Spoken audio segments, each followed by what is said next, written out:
Telangana BJP అభ్యర్థుల విషయంలో ఖరారైనట్టుగా తెలుస్తోంది. తెలంగాణ బీజేపీ ఎంపీ అభ్యర్థులు దాదాపు ఖరారైనట్టుగా తెలుస్తోంది. మొదటి లిస్టును విడుదల చేయబోతున్నారు. త్వరలోనే మొదటి లిస్టును విడుదల చేసే అవకాశం ఉంది. తెలంగాణ నేతలతో ఢిల్లీలో హైకమాండ్ కీలక సమావేశాన్ని నిర్వహించింది. సమావేశానికి కిషన్ రెడ్డి, బండి సంజయ్, ఈటెల రాజేందర్, డీకే అరుణ హాజరయ్యారు. ఫస్ట్ లిస్టును ఫైనలైజ్ చేయబోతున్నారు. 8 మందితో మొదటి జాబితాను ప్రకటించే అవకాశం ఉంది. ఫస్ట్ లిస్టులో 4 సిట్టింగ్ ఎంపీలకు టికెట్లు ఇచ్చారు. అలాగే సికింద్రాబాద్ నుంచి కిషన్ రెడ్డికి టికెట్ను ఇస్తున్నారు. ఆయన సికింద్రాబాద్ ఎంపీగా, ప్రస్తుతం సిట్టింగ్ ఎంపీగా ఆయన ఉన్నారు. కేంద్ర మంత్రిగా ఉన్నారు. తెలంగాణ బీజేపీ రాష్ట్ర శాఖ అధ్యక్షులుగా ఉన్నారు. కిషన్ రెడ్డికి సికింద్రాబాద్ టికెట్ను కేటాయించింది. అలాగే కరీంనగర్ ఎంపీగా బండి సంజయ్ ఉన్నారు. ఆయనకి అక్కడ నుంచి టికెట్ను కేటాయించింది. ఇక నిజామాబాద్ నుంచి ప్రస్తుతం ధర్మపురి అరవింద్ ఎంపీగా ఉన్నారు. అక్కడ నుంచి ఆయనకే టికెట్ను కేటాయించింది. చేవెల నుంచి కొండా విశ్వేశ్వర్ రెడ్డికి మొదటి లిస్టులో అవకాశం కల్పించినట్టుగా తెలుస్తోంది. మొత్తం 8 మందికి మొదటి లిస్టులో టికెట్లను కేటాయించినట్టుగా తెలుస్తోంది. ఇటు భువనగిరి నుంచి బోర నర్సయ్య గౌడ్కు మొదటి లిస్టులో చోటు కల్పించారు. మహబూబ్ నగర్ నుంచి డీకే అరుణకు చోటు కల్పించారు. జితేందర్ రెడ్డి అక్కడ నుంచి టికెట్ను ఆశిస్తున్నప్పటికీ డీకే అరుణకు టికెట్ను కేటాయించారు. గతంలో కూడా మహబూబ్ నగర్ నుంచి 2019లో డీకే అరుణే లోక్సభకు పోటీ చేశారు. ఇటు మల్కాజ్గిరి నుంచి ఈటెల రాజేందర్ పోటీ చేసే అవకాశం ఉంది. మల్కాజ్గిరి నుంచి ఈటెల రాజేందర్కు మొదటి లిస్టులో చోటు కల్పించినట్టుగా తెలుస్తోంది. అటు ఆదిలాబాద్ నుంచి సోయం బాపురా ప్రస్తుతం ఆయన ఎంపీగా ఉన్నారు. ఆయనకు అక్కడ నుంచి టికెట్ను కేటాయించినట్టుగా తెలుస్తోంది. సో మొదటి లిస్టును విడుదల చేసే అవకాశం ఉన్నట్టుగా తెలుస్తోంది. ఇప్పటికే ఢిల్లీలో సమావేశమయ్యారు. కీలక సమావేశం నిర్వహిస్తున్నారు. ఈ సమావేశానికి కిషన్ రెడ్డి హాజరయ్యారు. బండి సంజయ్, ఈటెల రాజేందర్, డీకే అరుణ 4 ముఖ్య నేతలు కూడా ఈ సమావేశానికి హాజరయ్యారు. 8 మంది అభ్యర్థులతో ఫస్ట్ లిస్టును రెడీ చేసినట్టుగా తెలుస్తోంది. ఈ లిస్టును ఏ క్షణమైనా ప్రకటించే అవకాశం ఉంది. అయితే జితేందర్ రెడ్డి మహబూబ్ నగర్ టికెట్ను ఆశిస్తూ ఉన్నారు. కానీ జితేందర్ రెడ్డిని బుజ్జగించే అవకాశం ఉన్నట్టుగా తెలుస్తోంది. మరోవైపు మెదక్ నుంచి రఘునందన్ రావు పేరును కూడా అధిష్టానం పరిశీలిస్తోంది. మెదక్ నుంచి గత ఎన్నికల్లో కూడా 2019 లోక్సభ ఎన్నికల్లో మెదక్ నుంచి రఘునందన్ రావు పోటీ చేశారు. ఈసారి రఘునందన్ రావు పేరును కూడా అక్కడ నుంచి పరిశీలిస్తున్నట్టుగా తెలుస్తోంది. ఇక బలమైన నాయకులు లేని స్థానాలలో ఇతర పార్టీల నేతలను చేర్చుకునే అవకాశం ఉందని కూడా తెలుస్తోంది. ఆపరేషన్ ఆకర్షకు బీజేపీ తెరలేపే అవకాశం ఉంది. ఇతర పార్టీల్లో ఉన్న బలమైన అభ్యర్థులను తమ పార్టీలోకి చేర్చుకొని వారికి టికెట్లను కేటాయించే అవకాశం ఉన్నట్టుగా తెలుస్తుంది. ఖచ్చితంగా ఈసారి తెలంగాణలో ఎక్కువ సీట్లను సాధిస్తామని బీజేపీ చాలా ఆశలు పెట్టుకుంది.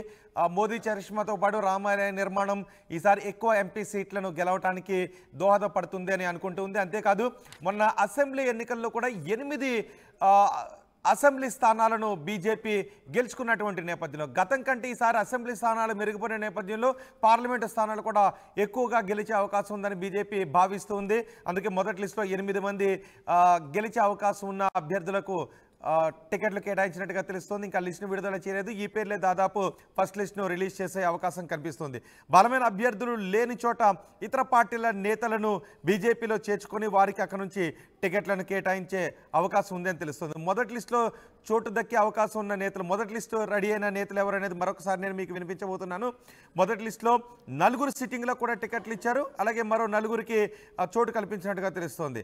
మార్పులు చేర్పులు ఈ మొదటి లిస్టులో ఉండకపోవచ్చు. దాదాపు ఇదే లిస్టును ప్రకటించే అవకాశం ఉందని తెలుస్తుంది. ప్రస్తుతానికైతే ఈ లిస్టుపై కీలక సమావేశం ఢిల్లీలో జరుగుతుంది. సికింద్రాబాద్ నుంచి కిషన్ రెడ్డి, ఆదిలాబాద్ నుంచి సోయం బాపురావు, కరీంనగర్ నుంచి బండి సంజయ్, నిజామాబాద్ నుంచి అరవింద్, మహబూబ్ నగర్ నుంచి డీకే అరుణ, మల్కాజ్గిరి నుంచి ఈటెల రాజేందర్, భువనగిరి నుంచి బోర నర్సయ్య గౌడ్, చేవెల నుంచి కొండా విశ్వేశ్వర్ రెడ్డి టికెట్ను కేటాయించినట్టుగా తెలుస్తుంది. మొదటి లిస్టులో వీరి పేర్లను చేసినట్టుగా తెలుస్తుంది. మా ప్రతినిధి శ్రీధర్తో మాట్లాడదాం. శ్రీధర్, దాదాపు ఫస్ట్ లిస్ట్ ఖరారైనట్టుగా తెలుస్తుంది. ఎప్పుడు ప్రకటించే అవకాశం ఉంది? ఇప్పుడు ఏదైతే మనకి అందిందో ఫస్ట్ లిస్ట్లో 8 మంది పేర్లు, వీళ్ళ పేర్లతోనే ఫస్ట్ లిస్ట్ ఉండే అవకాశం ఉందా, లేదంటే ఇంకేదైనా మార్పులు చేర్పులు ఉండే అవకాశం ఉందా? యారోయిత్ అటు బీజేపీ పార్లమెంటు అభ్యర్థుల యొక్క మొదటి జాబితా కూడా తుది దశకు వచ్చిందని చెప్పాలి. దాదాపుగా 8 మంది పేర్లతో కూడా ఒకవైపు ఇటు రాష్ట్ర నాయకత్వం కూడా ఇప్పటికే అటు ఢిల్లీకి చేరుకుంది. మరి కాసేపట్లో ఒకవైపు కూడా అటు జాతీయ అధ్యక్షుడు జేపీ నడ్డా సమక్షంలో కూడా తెలంగాణకు సంబంధించినటువంటి పార్లమెంట్ అభ్యర్థులపైన కూడా కీలక సమావేశం నిర్వహించారు. ఈ సమావేశంలో ముఖ్యంగా తెలంగాణ అభ్యర్థుల ఎంపిక, అలాగే రాష్ట్రంలో ఉన్నటువంటి ప్రస్తుత పరిస్థితుల మీద కాకుండా ఇప్పటికే కొలికి వచ్చినటువంటి అభిప్రాయ సేకరణలో ఏదైతే లిస్ట్ కొలికి వచ్చిందో దాని దానిపైన కూడా ఒకవైపు కూడా చర్చించి ఒకవైపు కూడా 2-3 రోజుల్లోనే మొదటి లిస్ట్ అనగా 8 లేదా 10 మందితో కూడా ఒకవైపు మొదటి లిస్ట్ తయారు చేస్తారు. ఇప్పటికైతే 8 మంది అభ్యర్థులతో కూడా లిస్ట్ అయితే సిద్ధంగా ఉంది. ఒక్కసారి లిస్ట్ చూసుకున్నట్లయితే గతంలో ఉన్నటువంటి సిట్టింగ్ ఎంపీలు ఏదైతే ఉందో సిట్టింగ్ ఎంపీలు అటు సికింద్రాబాద్ నుంచి కిషన్ రెడ్డి కానివ్వండి, అటు కరీంనగర్ నుంచి బండి సంజయ్ కానివ్వండి, మరోవైపు అటు ఆదిలాబాద్ నుంచి సోయం బాపురావు, మరొక నిజామాబాద్ నుంచి ధర్మపురి అరవింద్, ఈ నలుగురు నేతలు సిట్టింగ్లోకి ఒకవైపు కూడా మరొకసారి కూడా అటు పార్టీ హైకమాండ్ కూడా ఎంపీ అభ్యర్థికి కూడా అవకాశం కల్పించిందని చెప్పాలి. ప్రధానంగా అటు ఆదిలాబాద్కు సంబంధించి కూడా ఒకవైపు కూడా సిట్టింగ్లలో కాస్త పార్టీ వెనుకడుగు వేసినప్పటికీ ఆదిలాబాద్ టికెట్ చేంజ్ చేయాలని చెప్పి గత మీటింగ్లలో ఒకవైపు కూడా కొనసాగినప్పటికీ కూడా ఈ ప్రస్తుతం ఉన్నటువంటి పరిస్థితుల్లో అక్కడ మంచి వాతావరణం ఉంది కాబట్టి ఇప్పటికిప్పుడు కొత్త అభ్యర్థిని బలమైనటువంటి అభ్యర్థిని తీసుకొచ్చి పెడితే మాత్రం అక్కడ కాస్త డిస్టర్బెన్స్గా ఉంటుంది. మరోసారి సర్వే చేయించినటువంటి అధిష్టానం అక్కడికి మరొకసారి కూడా స్వయం బాపురావుకి అవకాశమే ఇవ్వాలని చెప్పి కూడా పార్టీ అధిష్టానం నిర్ణయం తీసుకున్నట్టు సమాచారం. మరొక 4 సీట్లకు సంబంధించి ఒక్కసారిగా చూసుకోవచ్చు. ఇప్పటికే ఇటు మల్కాజ్గిరి నుంచి కూడా ఈటెల టికెట్ ఆశిస్తున్నట్టు ఇప్పటికే పార్టీ హైకమాండ్ తెలిపారు. ఈ నేపథ్యంలో మల్కాజ్గిరికి గతంలోనే ఒకవైపు ఈటెలకు ఒకవైపు పార్టీ హైకమాండ్ గ్రీన్ సిగ్నల్ ఇచ్చినప్పటికీ అక్కడ చాలా మంది నేతలు పోటీ పడుతున్నారు కాబట్టి ఒకవైపు కూడా వెనక ముందు కూడా దానికి సంబంధించినటువంటి సర్వేలు ఏవైతే ఉన్నాయో వాటన్నిటికీ సంబంధించి ఒకవైపు కూడా కేంద్ర పార్టీ సర్వే కూడా చేయించినట్టు సమాచారం. కాబట్టి మల్కాజ్గిరి నుంచి ఈటెల పేరు దాదాపుగా ఖరారైనట్టు సమాచారం. ఈ మల్కాజ్గిరి కాకుండా మరోవైపు ఇటు భువనగిరి నుంచి బూర నర్సయ్య గౌడ్ పేరు కూడా దాదాపుగా ఖరారయ్యే లిస్టులో ఉన్నట్టయితే సమాచారం. మరోపక్క చెవెళ్ల నుంచి గతంలో ఎంపీగా పనిచేసినటువంటి కొండ విశ్వేశ్వర రెడ్డిని చెవెళ్ల నుంచి ఎంపీ అభ్యర్థితో కూడా ఒకవైపు కూడా మరొకసారి బీజేపీ తరఫున కూడా నిలబడేందుకు కూడా మొదటి లిస్టు ఆయన పేరు కూడా ఉన్నట్టయితే సమాచారం. మరొక కాన్స్టిట్యున్సీకి సంబంధించి మహబూబ్నగర్కి సంబంధించి ఇద్దరు ముఖ్య నేతలు అక్కడ నుంచి పోటీ పడుతున్నటువంటి సిచ్యువేషన్ డీకే అర్ణ కానివ్వండి, జితేందర్ రెడ్డి ఇద్దరు కూడా అక్కడ పోటీ పడుతున్నారు. మొన్నటి అసెంబ్లీ ఎన్నికల్లో ఒకవైపు డీకే అర్ణ పోటీ చేయలేదు. ప్రస్తుతం ఆమె జాతీయ ఉపాధ్యక్షురాలుగా ఉంది కాబట్టి ఒకవైపు కూడా డీకే అర్ణకు సీటు కూడా దాదాపుగా ఖరారైనట్లు సమాచారం. జితేందర్ రెడ్డికి సంబంధించి మొన్న అసెంబ్లీ ఎన్నికల్లో నిలబడకపోయినప్పటికీ వాళ్ళ కుమారుడికి కూడా ఒకవైపు టికెట్ ఇచ్చింది. అలాగే ప్రస్తుత పరిస్థితుల్లో ఒకవైపు అటు డీకే అర్ణ కూడా దాదాపు అక్కడ నుంచి నిల్చునేందుకు కూడా అధిష్టానం గ్రీన్ సిగ్నల్ ఇచ్చినట్టు సమాచారం. ఈ 8 పేర్లు ఇందాక ఏవైతే ఉన్నాయో డీకే అర్ణతో పాటు మరొక 7 పేర్లు కూడా ఒకవైపు కూడా ఈ లిస్టులో మొదటి లిస్టులో ఉండే అవకాశం ఉంది. ప్రస్తుతం మనం చెప్పినటువంటి 8 మంది లిస్టుతో కూడా ఒకవైపు మొదటి లిస్టు విడుదల చేసే అవకాశం ఉంది. ఎందుకంటే పార్లమెంటుకు సంబంధించి ఒకవైపు కూడా సమయం దగ్గరకు వస్తుంది. వీలైనంత తొందరగా ఒకవైపు అభ్యర్థులను ప్రకటించాలి కాబట్టి ఈ రోజు జరిగేటువంటి మీటింగ్ ఏదైతే ఉంది మీటింగ్ అనంతరం కూడా కేంద్ర ఎన్నికల కమిటీ కూర్చొని ఈ పేర్ల పైన ఒకవైపు కూడా చర్చించి కూడా ఒకవైపు ప్రకటించే అవకాశం ఉంది. తెలంగాణకు సంబంధించి ఇవే పేర్లు కాకుండా ఒకవైపు మెదక్ నుంచి అటు దుబ్బాక మాజీ శాసనసభ్యులు రఘునందన్ రావు పేరు కూడా ఒకవైపు పరిశీలన చేస్తుంది. ఎందుకంటే మెదక్ లో గతంలో కూడా 2019లో కూడా రఘునందన్ రావు అక్కడి నుంచి పోటీ చేశారు. ఓడిపోయినటువంటి సీట్లలో డీకే అర్ణ సాధించినటువంటి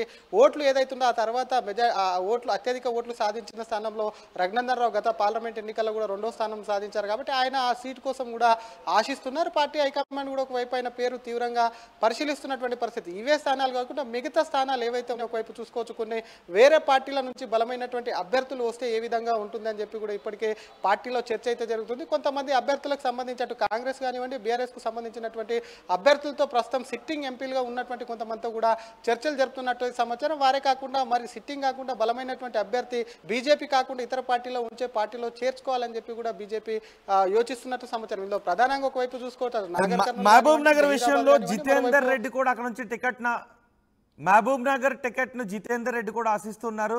సో జితేందర్ రెడ్డికి వేరే ఏదైనా హామీ ఇచ్చే అవకాశం ఉందా, లేదంటే వేరే నియోజకవర్గం నుంచి జితేందర్ రెడ్డికి టికెట్ ఇచ్చే అవకాశం ఉందా, లేదంటే బుజ్జగించే అవకాశం ఉందా? రోజు డెఫినెట్గా మహబూబ్ నగర్ నుంచి ఒకవైపు డీకే అర్ణ జితేందర్ రెడ్డి మధ్య ముందు నుంచి కూడా ప్రధానంగా కూడా ఒకవైపు కూడా ఎంపీ టికెట్కు పోటీ అయితే నెలకొందని చెప్పాలి. జితేందర్ రెడ్డి గతంలో ముందు నుంచి ఒకవైపు పార్టీలో ఉన్న తర్వాత పార్టీలు మారి బీజేపీకి వచ్చినప్పటికీ కూడా ముందు అవకాశాలు ఎందుకంటే ఒకవైపు ఇప్పటికట్టు బీజేపీ చెప్తుంది 3వసారి కేంద్రంలో మోడీ మరొకసారి ప్రధాని అవుతాడు, 400కు పైగా సీట్లు 400 సీట్లే లక్ష్యంగా పనిచేస్తున్నామని చెప్తున్న నేపథ్యంలో డీకే అర్ణకు ఒకవైపు కూడా పార్టీ అధిష్టానం ఒకవైపు డీకే అర్ణను ప్రకటించి జితేందర్ రెడ్డికి బుజ్జగించి ఫ్యూచర్లో ఎటువంటి సముచిత స్థానం కల్పిస్తామన్న దానిపై ఒకవైపు కూడా పార్టీ అధిష్టానం ఆయనకు భరోసా ఇచ్చే అవకాశాలు ఉన్నట్టు కూడా ఒకవైపు కూడా సమాచారం. మొత్తం మీద ఇప్పుడు చెప్పినటువంటి పేర్లు ఏవైతే ఉన్నాయో అవే కాకుండా ఇతర పార్టీలకు సంబంధించినటువంటి నేతల్ని చేర్చుకొని మిగతా స్థానాలు ఏవైతే ఉన్నాయో ఆ స్థానాలు అన్నింటిలో కూడా ఒకవైపు బలమైన అభ్యర్థులను గెలిచే గుర్రాలని దించాలని చెప్పి కూడా బీజేపీ నేతలు భావిస్తున్నటువంటి పరిస్థితి ఉంది. మొత్తం మీద 8 మందితో కూడా ఒకవైపు ప్రస్తుతం ఉన్నటువంటి సమాచారం 8 మంది లేదంటే మరొక ఇద్దరిని జోడించి 10 మందితో 2-3 రోజుల్లో ఒకవైపు లేదంటే లిస్ట్ విడుదల చేసే అవకాశాలు స్పష్టంగా ఉన్నాయని చెప్పొచ్చు రోహిత్. రైట్ శ్రీధర్, తెలంగాణ బీజేపీ అభ్యర్థులు దాదాపు ఖరారయ్యారు. ఫస్ట్ లిస్ట్ రెడీ అయినట్టుగా తెలుస్తోంది. తెలంగాణ నేతలతో ఢిల్లీలో హైకమాండ్ కీలక సమావేశం నిర్వహిస్తోంది. సమావేశానికి కిషన్ రెడ్డి, బండి సంజయ్, ఈటెల రాజేందర్, డీకే అరుణ హాజరయ్యారు. ఫస్ట్ లిస్ట్ను ఖరారు చేయబోతున్నారు. 8 మందితో మొదటి జాబితాను సిద్ధం చేశారు. దాన్ని ఏ క్షణమైనా ప్రకటించే అవకాశం ఉంది. ఫస్ట్ లిస్ట్లో 4 సిట్టింగ్లకు చోటు కల్పించారు. సికింద్రాబాద్ నుంచి కిషన్ రెడ్డి, ఆదిలాబాద్ నుంచి సోయం బాపురావు, కరీంనగర్ నుంచి బండి సంజయ్, నిజామాబాద్ నుంచి ధర్మపురి అరవింద్లకు టికెట్లను ఖరారు చేశారు. ఇక మహబూబ్ నగర్ నుంచి డీకే అరుణకు టికెట్ను ఖరారు చేసినట్టుగా తెలుస్తోంది. ఇటు మల్కాజ్గిరి నుంచి ఈటెల రాజేందర్, భువనగిరి నుంచి బూర నర్సయ్య గౌడ్, చేవల నుంచి కొండా విశ్వేశ్వరరెడ్డికి టికెట్ను కేటాయించినట్టుగా తెలుస్తోంది. అయితే మహబూబ్ నగర్ టికెట్ను జితేందర్ రెడ్డి కూడా ఆశిస్తున్నారు. జితేందర్ రెడ్డిని బుజ్జగించాలని హైకమాండ్ నిర్ణయించినట్టుగా తెలుస్తోంది. మరోవైపు మెదక్ నుంచి రఘునందన్ రావు పేరును అధిష్టానం పరిశీలిస్తున్నట్టుగా తెలుస్తోంది. గతంలో కూడా రఘునందన్ రావు మెదక్ నుంచి పోటీ చేశారు. ఈసారి కూడా మెదక్ నుంచి రఘునందన్ రావు పేరును పరిశీలిస్తున్నట్టుగా తెలుస్తోంది. బలమైన నాయకులు లేని చోట ఇతర పార్టీల నుంచి నాయకులను బీజేపీలోకి చేర్చుకునే ప్లాన్లో అధిష్టానం ఉన్నట్టుగా తెలుస్తోంది.